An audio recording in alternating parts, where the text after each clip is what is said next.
I hit the jackpot for $2.5 million in the lottery, but when I refused to split half with my parents' cherished daughter, they set fire to what they believed was my winning ticket.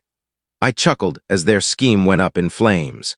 They had no clue I'd already secured the funds, and that was just the start of my retaliation. Hey, Reddit, I'm Elise Turner, 28 years old.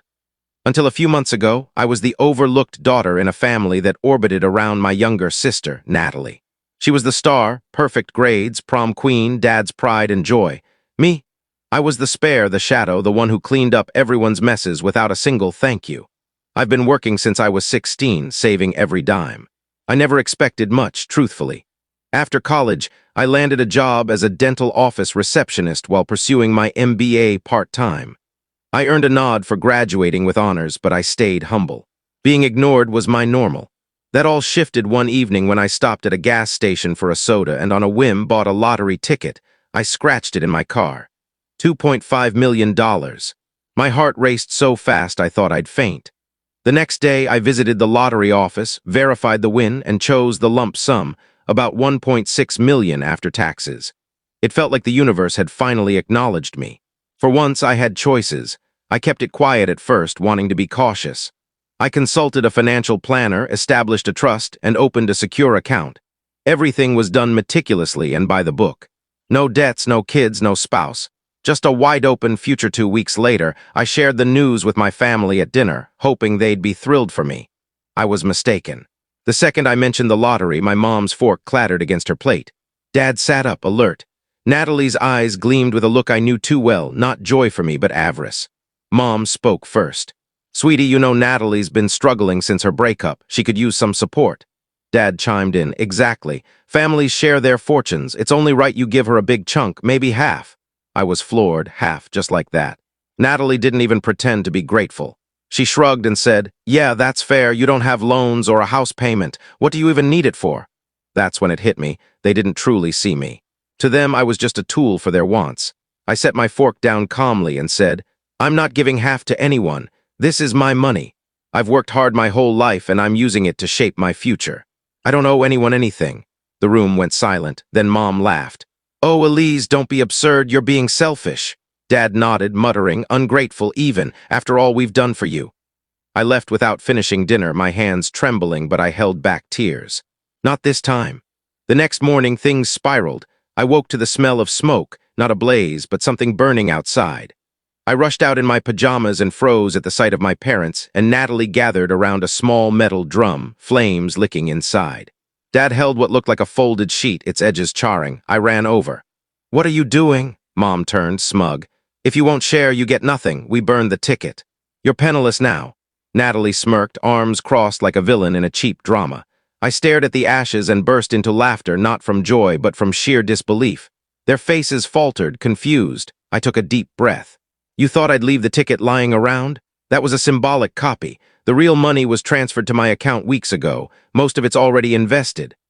Their expressions collapsed. Natalie's smirk gone, Mom's jaw slack, Dad speechless. "You didn't destroy my future," I said.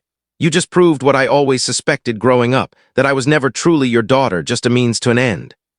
I walked back inside, locked my door, and wept, not for the money, but for the confirmation that I never had a real family, one that loved me without conditions. That night, I packed a bag. I didn't hesitate. I booked a hotel in a new city and contacted a realtor the next day. I never returned home. But that wasn't the end. A week later, Natalie started texting, then Mom, then Dad. At first, they apologized. Then came the guilt trips, followed by threats. When I ignored them, they showed up at my new apartment building one afternoon.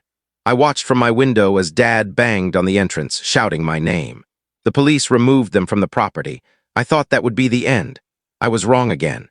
3 weeks later, a letter arrived, a legal notice. My parents were suing me for emotional distress and alleged promises of financial aid they claimed I made when I shared my lottery news. The notice sat neatly folded in a thick envelope from a local law firm. I perched on my new apartment's kitchen counter, coffee cooling in my hand, rereading the words as if they might shift.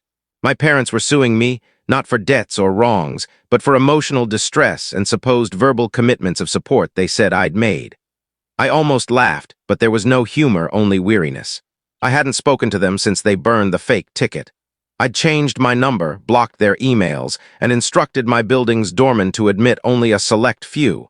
Yet they'd found a way to reach me. I sent the letter to my lawyer, Simon, a steady man who'd managed my trust and investments. His email was prompt. "Don't worry, you're secure. This is a desperate tactic. We'll end it." I trusted him, but I didn't feel safe, not truly. This wasn't just about legalities.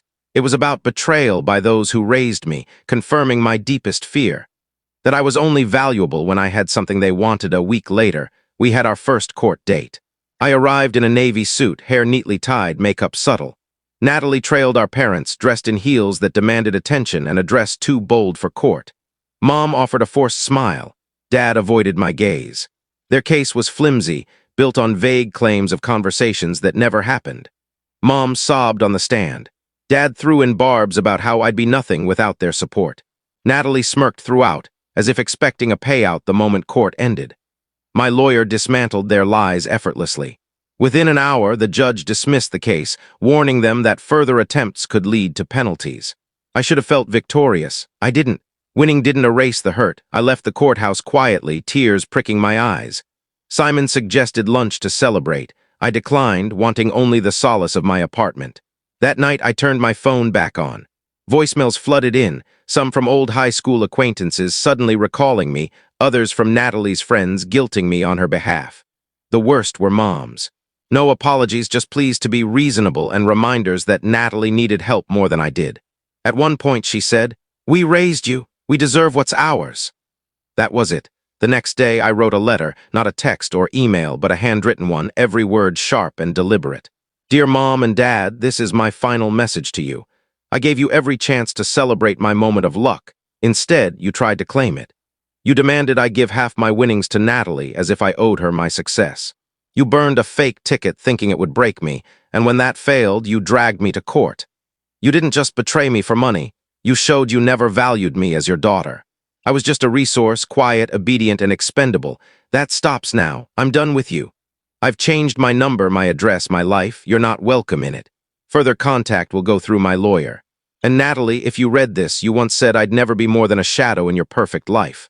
I believed you then. I don't now. I'm not your fallback, your bank, or your family. I'm free. I mailed it with a sense of closure I didn't know I could feel. For the first time in weeks, I breathed deeply. Life began to shift after that, slowly, quietly. I joined a co-working space and launched a small consulting firm. Nothing grand, but it gave me purpose. I met people who knew me as Elise, not the girl overshadowed by a golden sister. I adopted a rescue dog, Scout, with lopsided ears and a bark like a siren who trails me like I'm her whole world. Maybe to her I am, and maybe that's enough. Sometimes the past creeps in, a childhood song or the scent of Mom's cooking, and I feel a pang, not for them, but for the family I wished they'd been. The sister I hoped might one day admire me, but those were illusions. The real people showed their true colors, and I accepted it. Now I live in a cozy coastal home. I invested smartly, living modestly but freely. I work when I want, travel when I feel like it, and no one dictates my choices. I don't need vengeance or validation. My life is my proof. The real victory wasn't the lottery. It was leaving a world where I was invisible and stepping into one where I can be myself. Elise Turner, lottery winner, survivor. Finally, my own person. Some wins come with fanfare, but mine came in quiet resolve when I stopped seeking approval and chose myself. They thought they could ruin me with fire, but all they did was burn the last bridge I was willing to cross. Now I carve my own path, and every step is mine alone.